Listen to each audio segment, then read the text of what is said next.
Hello, people of the internet. My name is Mia Cotton, and welcome back to Seduce Me the Otome. So in the last episode, we left on this very interesting cliffhanger to see who we would be helping out with the party, which means who we're going to be getting closer with. I mentioned on the last episode that the three guys that I'm currently most attached to are James, who is the middle one, Matthew, the one on the far right, and Damien, the one on the far left. So everybody except for Sam and Eric, who are just... I mean, I like Eric because, like, he has potential to, like, break down his wall of, like, I have to seduce everybody, but Sam is just a turd at the moment. Like, again, I see the trope that they're going for. Not the biggest fan of Sam. I'm debating. I think that I have decided that for this playthrough, I'm going to go with Damien. Just because, I don't know, I like the soft-spoken kind of guys, and he seems very interesting, so I'm going to go with Damien. I stayed in the lobby with Damien, who nodded to me and passed me a dust cloth. We have to dust off the railings and other surfaces before we mop the floor. Is that okay? I nodded and rolled up my sleeves, climbing the steps of the staircase. Why wouldn't it be okay? I told you that I was going to help clean. Also, it's my house now. I have to take some responsibilities. Easy as cake. Which is... Yeah, sorry, really quick sidebar. I never really understood the I don't know if it's an idiom, but the phrase, it's easy as pie. Have you ever tried to bake a pie? Pie is really hard to make. Anyway. Both Damien and I began to climb to the top of the stairs, wiping the dust off the railing as we went. However, a silly idea came into my mind. I looked over to Damien, wondering if he could read what I was thinking. As I expected, Damien looked over in slight surprise before giving me a slightly concerned... Are we going to, like, dust the banister as we slide down the stair? What if you get hurt? Oh, come on, it'll be fun. I did it all the time as a kid. I'm sure it'll totally work now that I'm not kid-sized. Damien stared at the rail in thought. My mind began to wander to how much fun my idea was, hoping my thoughts would convince him. Damien sighed softly before smirking slightly and nodding. Sighed softly and smirked slightly. So many S's and so much alliteration. Ha! Woo! I quickened my pace on the rail, dusting as quickly as I could as I got to the top. God. Damien followed quickly behind on the opposite side until we both were at the top of the stairs. We both then jumped up and sat on top of the rail, sliding down each slide like a roller coaster. There was a lot of thought on the execution, but not much to stopping. Watch out! Whoa! Oh no, did we slam into each other? Our brakes had become a slamming into each other and landing on the floor. Him on top of me. I stared up at him in surprise as he looked down at me in concern. Neither of us knew what to say. I'm just gonna laugh. It's not that big a deal. I started to laugh. I didn't know why, but I couldn't control myself. I closed my eyes and laughed in pure enjoyment of what had just happened. Damien began to laugh as well, smiling widely. He's such an adorable laugh. Both of us ended up laughing on the floor. Damien rolled off me and held his stomach as I held mine. We were both completely engulfed in joy. You were right. That was fun. Aww. See, I told you. Both of us curled into ourselves, facing each other in laughter before we looked at each other with smiles. However, Damien's face softened as his laughter slowly died. He smiled with happiness in his eyes and a blush across his cheeks. I stared in surprise, my face turning red in return, but my mind going blank. I couldn't stop staring at Damien's smile. Where is his smile? I want to see his portrait, goddammit! Something about him was just completely charming. His eyes had a mixture of happiness and a small bit of yearning. Soon, though, Damien stood up and reached a hand down to me, breaking my silent thoughts. Come on. We need to keep cleaning. I slowly nodded before standing and continuing to clean alongside him. Oh boy. I need to get out of the house more. This pandemonium is really messing up my dating life. The hour of the house party had arrived. In my mind, I kept double and triple checking the essentials for the party. Knowing my dad, he invited his business partners and the executives of the Anderson Company to show me off. Great. I stood in front of my mirror in my room, staring at my form as a million thoughts ran through my head. It was just a housewarming party, but at the same time, it wasn't.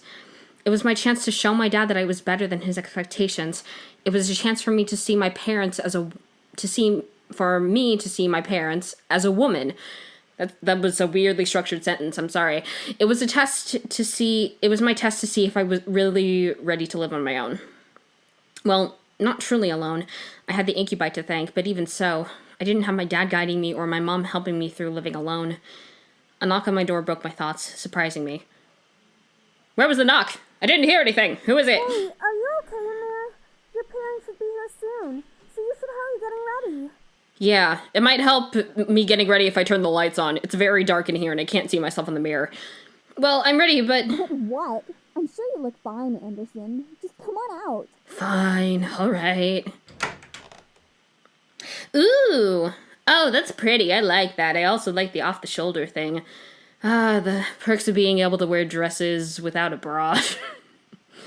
It's something I will never be able to fully understand. As soon as I opened the door to the hall, I watched as Naomi and Suzu's faces turned from smiles to complete awestruck stares. What? Dude, you look hot. Yeah, you look amazing. Where did you get that dress? I have no idea! I've had it for a while. I just never had the chance to wear it. I figured I might as well bring it out now. Ooh, they all look so fancy, and they're in their coordinating colors. And is Damien only wearing black? I can't really see his cummerbund or his jacket or whatever he's wearing. I guess his color is black. I don't know! But I stepped out of my room and closed my bedroom door behind me. As I walked down the hall of the grand lobby, the incubi stood waiting for me at the bottom, all dressed to the nines as proper servants. Ooh. Whoa, they really know how to dress well, don't they? Yeah, they do. Yeah. I was slightly taken aback on how great the boys looked in uniform. Each had the poise of a perfect gentleman, even Sam. As I slowly began to climb down the steps with Suzu and Naomi behind me. The boys watched as I descended the staircase one step at a time, like knights waiting for their princess. I felt my face flush slightly. What is it with all the alliteration in these sentences? But I quickly shook my head and tried to regain my thoughts. As I reached the last step, James offered his hand out to me and walked me down that final step, smiling. As beautiful as a princess, miss. Oh, God, I need help. Thank you. So, are you prepared for tonight? As ready as I'll ever be. I couldn't deny that I was nervous, but I had to try. I have to try! This party was more than what it seemed, and I had done all that I could to prepare for it. Now it was up to fate. The other boy smiled reassuringly at me, which made me feel a little better about everything. I looked at my phone and marked the time, almost right on cue, as the doorbell rang. I gulped. Does this dress have pockets? Sorry, I'm getting a little bit too fixated on the mechanics of these things, but I hope that dress has pockets. Everybody who wears dresses can back me up on this. Dresses with pockets are always better. I could practically feel my dad's aura from behind the door. It felt very douchey. Ugh. Sam and Eric quickly rushed to the door and opened the double doors wide to reveal my parents, both dressed to their best. Oh, they're color coordinated. Hey, Mom. Hey, Dad. Oh, my. I didn't know your bequeathment came with servants. It was probably overlooked. Besides, who would deny good service? Okay. I was completely shocked. My parents didn't question the boys. They didn't ask for verification or anything. That's both good and slightly concerning. I looked at the boys and noticed Sam and Eric staring intently at my parents. Were they using their powers on them? They had to be. There's no way they'd be okay with this otherwise. I guess the servants counted as belongings to the house. You know what? Not gonna get in an argument about this with my father. Also, I don't think I have the dialogue option to do that. My mother quickly rushed to me and gave me a large hug. Not a big hug, a large hug. I hugged her back, inhaling her perfume. It had only been a couple days, but living away from the ones who raised me was hard. My mother soon let me go and looked at my outfit. Gorgeous. You look so lovely. David, look at your daughter and tell her I'm right. I looked to my dad, who was looking around the lobby like an inspector. Oh, God. I stood my ground, waiting for him to look at me. When he did, he let a small smile grace his lips. Your mother's right. You look like you're all grown up. Oh my God, a genuine compliment from my father? What is happening? The world around me stopped as my heart pounded hard in my chest. Did my dad just compliment me? On his own accord? The world is ending. Pfft, End of game. My mother was grinning ear to ear at his words. I was beyond speechless. Thank you, Dad. Not saying that full word on the internet. However, his cold face quickly returned as he began to look around once again. I assume that you're ready, then, to impress the rest of the guests, correct? We were so close. But now, we are back to the status quo. Status quo is God. Great. What do you mean? The entire board from Anderson Toys is coming tonight. Even the vice chairman's son will be coming. All of them will be measuring your potential. Great. My potential? To become CEO of the company. I knew it. Something was off about tonight, and now this party had become much more than I anticipated. I gulped silently, but I nodded in response. I looked to the incubi, but they were continuing to be servants for my father's approval. I looked behind me and saw Naomi and Suzu raise their thumbs at me for encouragement. I let out a small breath before feeling my body accept the situation. I felt a weight in my gut, but I had to hide it. As if time zoomed forward, all of a sudden the main lobby was full of guests. Men and women in formal business attire showed up to meet me and see my new home. I didn't expect many to come, but I was once again surprised that night. I mean, look at all these people! Look at how many they are!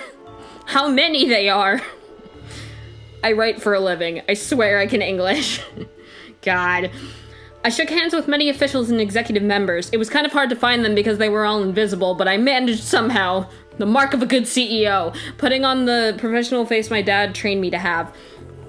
The stoic face is my professional face. I felt overwhelmed, but I hid it well behind a small smile and a handshake. Many even asked me questions. I tried my best to reply as maturely as possible. I had to remember, say what they want to hear, not what you want to say. So, how do you feel living on your own at such a young age?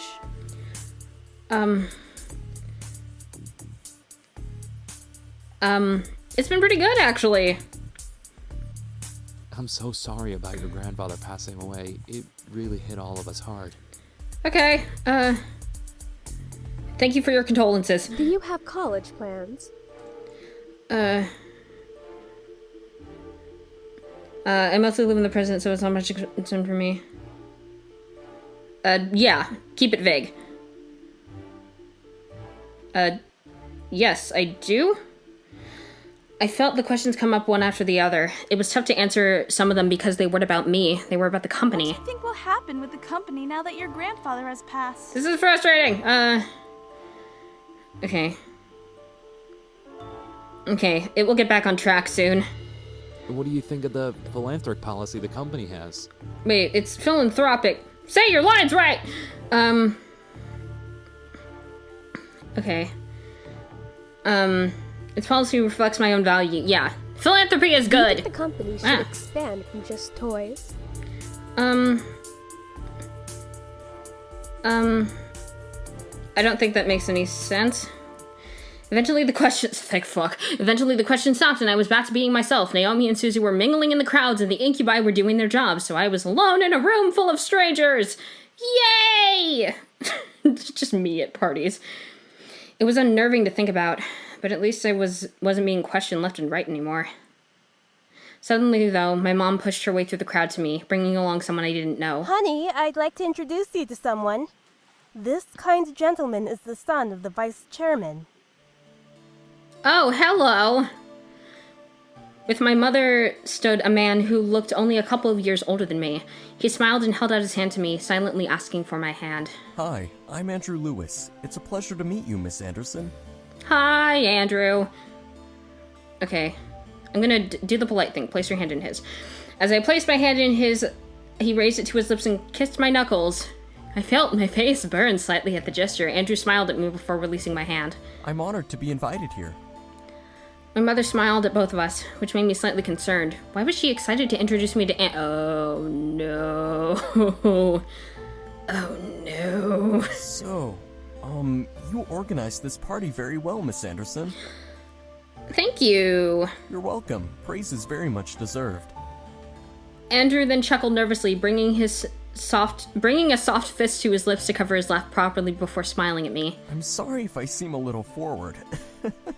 I've just been excited to meet Harold Anderson's granddaughter. Huh? Why? He used to talk about you all the time in the office on how you helped him refine his toys. I only attended meetings and heard all of the stories. You've helped a lot with the success of the company without having to actually work there. Oh my god. I'm finding things out. Oh, wow. I didn't know he talked about me. That would explain everyone's fascination with me and their rather personal questions. I looked at Andrew, who had a kind face to me. Wait, he was looking at a kind face to me, or I thought that he had a kind face? Sentences. Weird things! Something about him seemed off, and I didn't know what it was. He seemed to be hiding something. Whether it was good or bad, I was not able to find out. I felt someone walk beside me. Oh god, causing me to turn to them. Next to me was my dad, giving his cold stare to Andrew, who suddenly became no. So, you're Jared's son.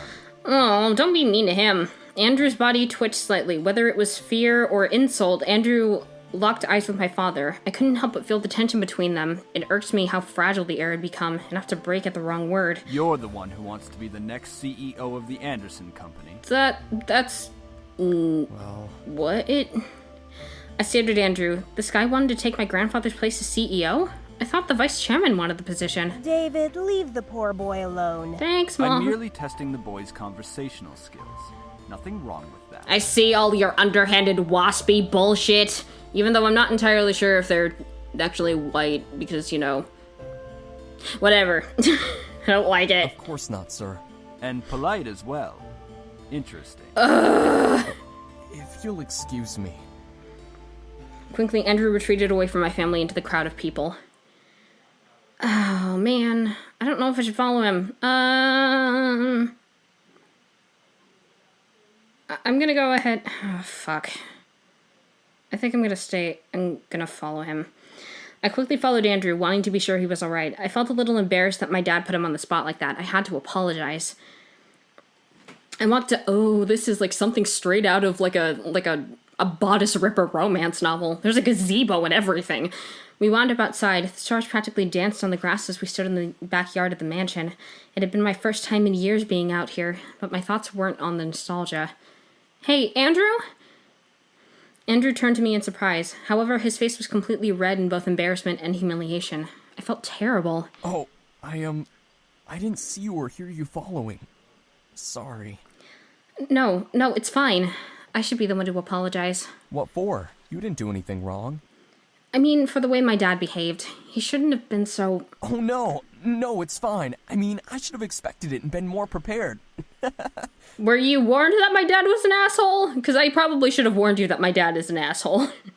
Andrew rubbed the back of his neck and gave a goofy grin. It was intriguing, seeing Andrew's professional side and then seeing a goofy smile away from everyone.